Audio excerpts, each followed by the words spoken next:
Thomas and Percy enjoy working in the docks. They like the sea air and the sound of the gulls. But one day, the friends were feeling hot and bothered. A crane was causing trouble. His name is Cranky, and this was his first day at the docks. "You're useless little bugs," he called from above. "If you put these freight cars on the inside lines, then I wouldn't have so far to travel." "Rubbish," said Thomas. "No crane has ever complained before." "Well, I'm complaining now." And Cranky banged his load down on the quayside. Later, the two engines met Gordon and James and told them about Cranky.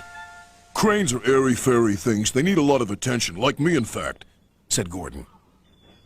"You should see the situation from Cranky's point of view," said James. "He's high up in the air, coping with wind, rain, and baking sun. Then he looks down and sees you two little engines being annoying. No wonder he calls you bugs." When Cranky heard that the big engines agreed with him, he grew bossier still. Come on, push those freight cars closer to me." But Percy was too upset to concentrate and pushed the freight cars too far. Poor Percy. Then Cranky played a trick on Thomas. "Push your freight cars onto the outside line. It's easier for me to load up." So Thomas did.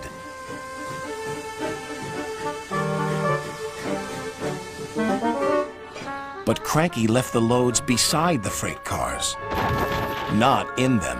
"You must have known my arm can't reach you there," complained Cranky. This mix-up caused confusion and delay. Sir Topham Hatt was most upset. "Thomas and Percy, this new crane has an important job to do. I have heard that you have not been helping him today. You will go to your sheds and consider how you will improve yourselves tomorrow." Now Thomas and Percy were upset too.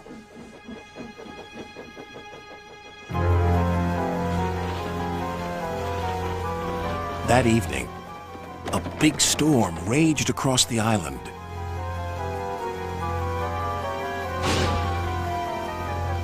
Cranky and the engines were trapped at the docks. "We're sure to be safe in this shed," said Duck. But he was wrong. The engines had no idea they were about to be put in great danger by an old tramp steamer. It was out of control and running aground, straight into the sheds.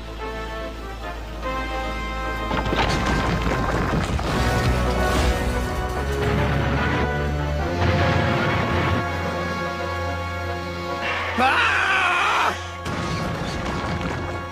"Help!" called the engines from inside the shed.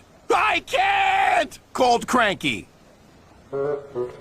When the storm was over, Sir Topham Hatt rushed to the scene of destruction. "Thomas and Percy will help you," he called to Cranky. "And then you can help the engines." "Oh, please hurry," cried Cranky, "and tell them I'm sorry I was rude to them." "So it was you," murmured Sir Topham Hatt. "I owe those engines an apology." Thomas and Percy soon came to the rescue. And it wasn't too long before Cranky was upright again and clearing the wreckage. At last, all the engines were free. "Oh, thank you," said Gordon. "What would I have done without you?" "Well, I had to be rescued before I could help you, but I never thought it would be by a couple of Cranky was about to say bugs, but he quickly corrected himself. Small engines, thank you. I'll never be rude again. However, you two mites are in my way, so move over." "Pa," said Percy, "he's back to bugging us." "Don't move! You're still attached to Cranky." But it was too late. Cranky still looks down on the two little engines. But ever since that stormy night, he never calls them bugs or mites, because he knows they might bite back.